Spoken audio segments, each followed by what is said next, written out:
Hello everybody and welcome back to another episode of this Q&A series where you give me questions, I give you answers, and hopefully there are some vague interest, all whilst there is some random video game footage on in the background. It's kind of, I don't know why I keep doing these introductions, it's kind of obvious what they are. I just feel like I should say something before we get straight into the questions, which we'll do now. Oh, and yeah, I did try recording this episode one time, and I spent like 20 minutes answering 2 questions, so I'm going to try and be a bit more concise so I can answer more questions, because that was a bit silly. Okay, so, take 2. Let's go. Question 1 is from L10G7C9, a name that just rolls off the tongue. And his question actually has 2, but his first question is, who is your favourite YouTuber or streamer? This is the question I spent like 15, too long on, because I went into too much detail about who I watch. So I'm going to keep it simpler this time.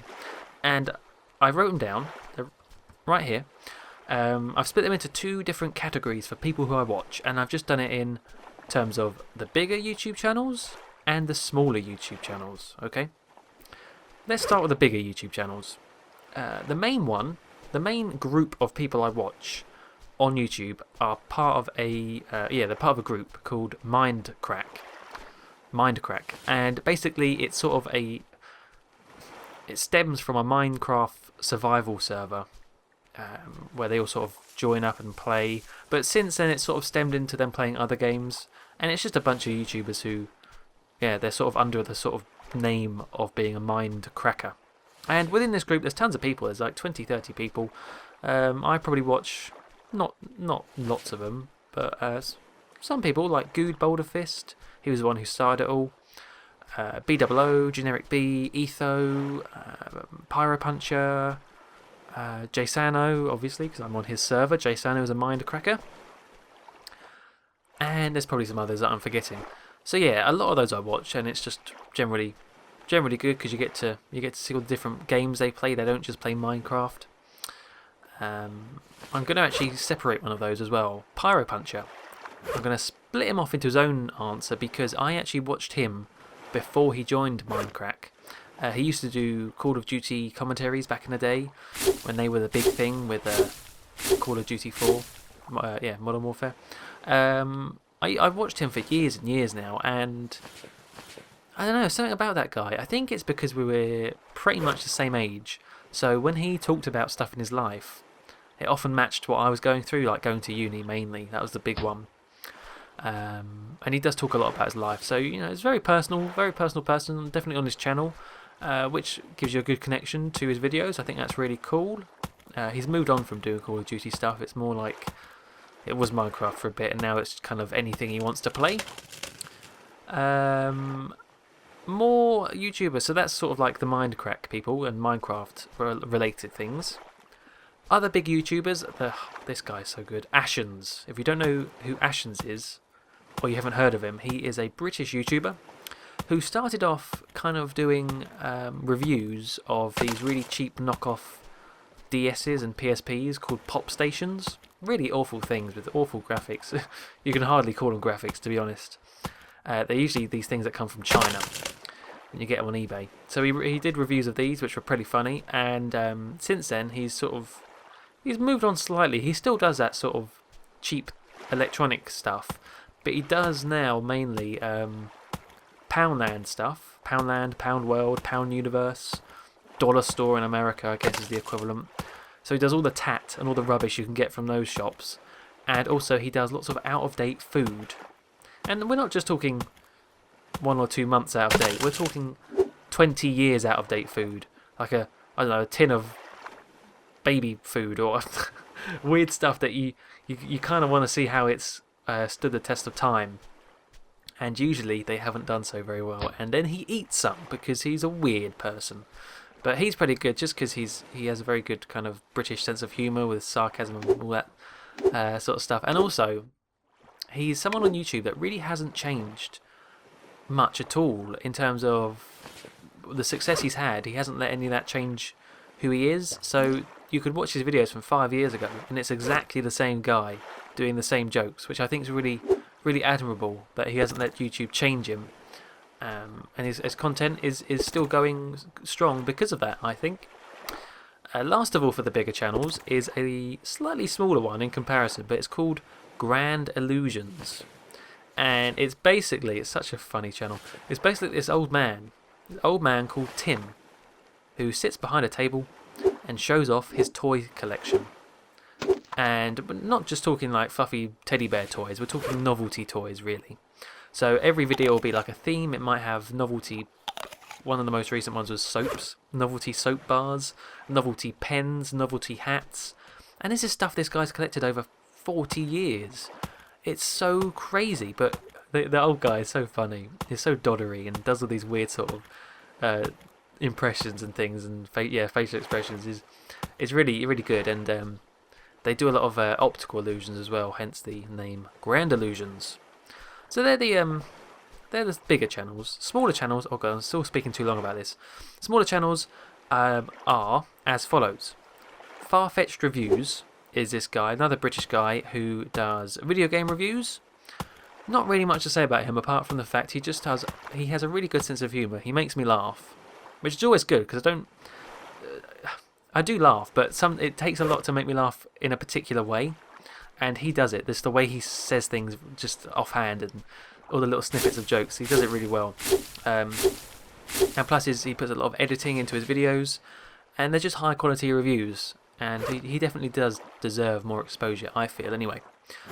Next up, on a smaller channel, is someone who is no longer with us, and by that I don't mean he's dead, I hope not, but it was a channel called Theodore HB, because that was the guy's name, and he did mainly Nintendo Let's Plays, actually. Zelda, Mario Galaxy, and he actually did Jak and Daxter, which is partly his Let's Play, which made me want to Let's Play my own, or do my own Let's Play of Jak and Daxter. But he's another little British guy. I say little because he was about maybe 12 or 13 when I watched him. And you may think, oh, he must be quite annoying then, squeaky voiced. But no, he actually had a really interesting accent. People say to me, oh, you got a British accent, that's so funny, ha ha, whatever, along those lines. And the thing is, I listen to his accent, and even that sort of makes me laugh. And that's weird because I'm British. I shouldn't find it that funny, but the way he talked was pretty funny. But yeah, for some reason he stopped, which is a shame. I did like his stuff. And last of all is the more obvious ones I'd say about, because I've done videos with them, and that is people like Honest Tom 23. Done quite a few collabs now with him. I do his podcast. There's only Trash Here podcast. Really, yeah, fun guy. We like similar things, similar sense of humour, and I think definitely continue doing stuff in the future, I hope. Also someone like Merry Gamer.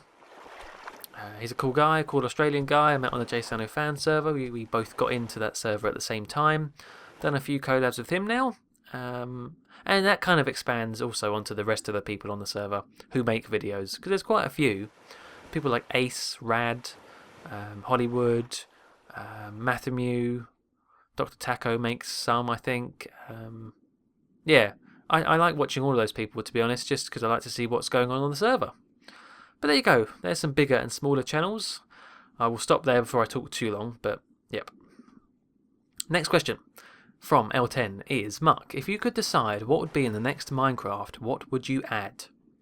Alright, well I've got a list for this as well, because I've thought about this. And I'm going to sort of breeze through this because it's a lot of stuff that people have already heard, and I know that a lot of people can get a bit sick of Minecraft suggestions. So we're going to keep it fast, lightning round. Number 1, more randomly generated buildings. I don't want just villages. I don't want just abandoned mineshafts. I want abandoned castles, forts, bunkers, pyramids, anything. Actually, yeah, temples is another one, but I want more stuff, bigger stuff. Inside those randomly generated things, I want B. 2. Did I say 1 and A to begin with? Okay, well, B. Rare loot. And I mean enchanted things you can only get from those places. Because otherwise, everyone has the same armour. They're all looking to get sharpness 5, swords, unbreaking 3, protection 4. It's all the same stuff. I want things that no one else could have. I want a really special enchantment that you can't get just by using an enchantment table. I think that'd be really good. Add some uniqueness to the game. Number 3. C. I can't remember what I'm going with now. Numbers or letters? Cave systems like the old ones used to be, and I mean squiggly wiggly all over the place, scary, what the hell is going on, I'm going to fall and die cave systems. Nowadays they're okay, but they're more like rooms with tunnels that just go to dead ends. I want ones that are just so like cheese, like a block of cheese with holes in it. I want ones that just have so many different weird things going on. Actually no, the cheese is a bad example. Cheese is how it is now. I just want lots of yeah. Think back to the Error 404 challenge if you don't know what I'm talking about. And if you know what that is, then it was a challenge back in the day, or sorry, if you don't know what that is, it was a challenge back in the day where you went underground and you couldn't go back up and you had to sort of light up this entire cave system, and it was crazy. 4D. Fighting needs to be improved with 2 things at least, at the very least. A. Oh god, I'm subcategorizing now. Swords. They need to be slower and more thought needs to be in hitting them. Because at the moment, whoever wins a fight is just based on who has the best ping, who has the best connection to the server. No. It should be about timing your hits. So maybe it takes a little time to charge up, to swing your sword, so you don't just spam it all the time. And also, on your bow, I want the longer you draw it back, the more accurate it is. Because at the moment, bows are actually still quite inaccurate. Longer you draw it back, the more accurate. Simple things, I think, would add a lot to PvP in Minecraft. Personally. There you go. That's what I'd like to be in Minecraft. I told you it'd be fast, but those things. Let's see what... I think 1.9 is coming out soon, and I know that Dinnerbone's fixing the boss fight for the end against the dragon. So that'll be cool. Next question is from... Oh, it's from... Kira. So thanks for the questions, L10. I see you have more coming up anyway. But yeah, thank you for the questions. Anyway, Kira's question is... She's got 2 questions as well. What age group would you think your videos are for? Would you play some... No, that's... Whoops. That's the first question. What age group would you think your videos are for? That's a good question. I guess I make videos in mind with the people my own age watching them. Because that sort of links into why I do my childhood games, because I get nostalgia from some of the... Well, I used to anyway. I did a lot more of my childhood games. I get nostalgia from them. And people around my age would also get nostalgia from them because it's the ones they played. It would be their childhood games. But obviously there's a few years you could go that you could stretch either way. So there are going to be younger people than me that would like those games, and older people. So I guess there's no real age group. But you know, early teenagers, I guess. Early teenagers to anywhere. I don't recall what my age setting group is on YouTube Analytics, but I think it's around that sort of young teenager to young adult was the most popular. But who needs to look at that crap anyway? Yeah, anyone can watch them. But I suppose I do sometimes make references that younger people won't get. But at the same time, I talk about stuff they do get, so they do understand. Yeah, I'm going to say young teen to young adult, but because I'm a young adult. But anyone can watch them, to be honest. The more, the merrier. And Kira's second question is... Is it a second question? Yes. What... no, I really can't read today. My goodness. Would you play Simpsons Hit and Run again? Probably not. No. I mean, I don't... I can see why people would want me to play that again. But I don't really see what benefits I would get from it. Apart from, I do get one. I could record it in a better quality now. Better video quality. Because I have a better capture card. But apart from that, I said all I wanted to say. I did all I wanted to think. That Let's Play turned out very well. And I don't really see much reason to go back and sort of improve upon it. That being said, I have went back and played Hit and Run a few times. Be it live streams or something. So I do like going back just to try the game again. But I don't think I'd ever Let's Play it again, no. If there was a new Simpsons game, oh, I'd be on it like a car bonnet, because that would be something that would sort of connect to my channel, so I think I'd do that straight away, and I don't usually do new games, so yeah, new Simpsons game, bring it on, but I don't really think I'd redo Simpsons Hit and Run. I'm really pleased with how that turned out. Thank you for the questions, Kira. That was her last question.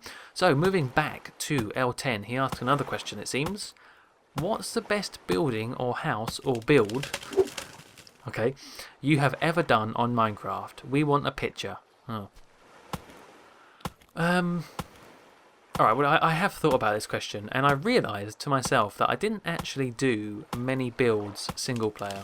I really can't recall any cool single player builds I did. I just made crappy bases, to be honest. The builds I did with friends, and those worlds are long gone. We're talking 3 years ago now. 3 years plus we played together. So I'm going to have to pick something from the JSano fan server, I guess. I mean, even FTB, I suppose, there was some nice builds on there. I suppose you could say the FTB city, but that's kind of cheating because that's multiple buildings. No, I'm going to go with... I'm really pleased. I tell you what, I'm really, really pleased with my castle on the current JSano fan server map. Simply because of the way it looks from the outside. I really think I'd sort of got that spirey castle look right. And the little bridge bit that goes along that bit that connects them. I really like that look. So yeah, and I don't even need to put a video up, a picture up for that, because you can just go watch the videos. They're in most of them, that castle. Yeah, actually, go back and look at my most recent one. Or is it the mini golf? It could be the mini golf as well, because that counts as one build. And that was a heck of a lot of work went into that mini golf. Which, by the way, I don't know if there's much point now because it's so old, and I don't know if anyone would actually want to play it. But I did plan on releasing that as a map, in case you all just wanted to have a little look around it. Leave it something in the comments if that sounds interesting to you, if you'd actually download it and have a look around. Because I did get a copy of the map from Adrian or someone on the server, so I could sort of MC edit the mini golf into its own map. Yeah, leave some feedback if you'd want to see that, and I might do it. Okay, so that was L10's second question. So yeah, I'm not going to put a picture up, just go check out my videos. Ha! More views! No, not really. Oh god, I've got another question. L10 was on a roll. Would you ever do a new modern game like a Let's Play or series like FIFA or GTA Let's Play or anything? Well, I definitely wouldn't do FIFA. Goodness gracious, no. Well... No. I don't think I would anyway. I play that with my friends enough and I suck. I just hack people. As for things like GTA, or just, well, you're asking about new games in general. I did just say about Hit Simpsons game. If a new Simpsons game came out, I would Let's Play that straight away, I think. Because like, it's a Simpsons, and that's something that really connects to my channel. Equally, something like a game that I know I'd really like a sequel to Red Dead, I would probably Let's Play that quite early on, because I know I'd like it. But yeah, newer games, a lot of newer games don't really hook me in the same way that older games do, which is odd. The newest game that has really hooked me was The Last of Us, which is still quite old now, over a year old I think, isn't it? Maybe just a year old, no, it must be. I don't know when that came out, but yeah, The Last of Us was the newest game that really got me hooked onto completing it. So, I don't know, and the whole point of my channel is to do the sort of older games that sort of spark the nostalgia and the childhood memories and stuff like that, which I can only do up to a certain point because I only played so many games as a kid, but I'd like to try and get a few more before I start doing newer games at least. But at the same time, I'd like to throw in a few random ones as well. So, newer games are never out of the question, but it's definitely not prioritised, no. Unless I know I'm going to love it. Because a lot of people, I'll be honest, a lot of people do the newer games to get the views, to get that initial boost of views, which I'm just not interested in. Especially if it's a game I don't like. I don't care if it's new or not, I just want a game I enjoy. But interesting question, thank you very much. And, oh my god, there's another one. Another question from L10. Oh god, this is a long question. Have you ever done anything on a console where you do something good and people like the thing that you have done on a game and want to see it or play it all the time? I have a PS4 and whenever I'm online I get so many messages saying, can I play your Hunger Games? I have 330 friends on my PS4 and it can get so annoying when you just want to play a game with your friends and you just get message after message. Have you experienced anything like that? No. Don't think so. I've only got about 4 friends on PS4. I've only just set up the account, to be honest. So no, I haven't. I did get a few annoying notifications on PS4. I got a notification when a friend joined a party. Like, not even my party. It was just, I don't care if they join a party, so I turned all that crap off. Just getting in the way of the game. No, I try not to have too many, or because I don't have that many. But I try not to have too many friends on the like Steam and Xbox Live and stuff, because I don't know what. It's, yeah, like you say, it could just get annoying, I suppose. Not that I'm a massive famous YouTuber that is always getting messages after messages, but still, I can see how it would get annoying. Okay, so let's end off on L10's last question, which is, what is your best game that doesn't have amazing graphics and really complicated, cool controls and a fantastic storyline? Like a game with a really good idea like Minecraft, Binding of Isaac, Space Invaders. Don't talk about Space Invaders, that stupid mini-game on the Simpsons game. Ugh.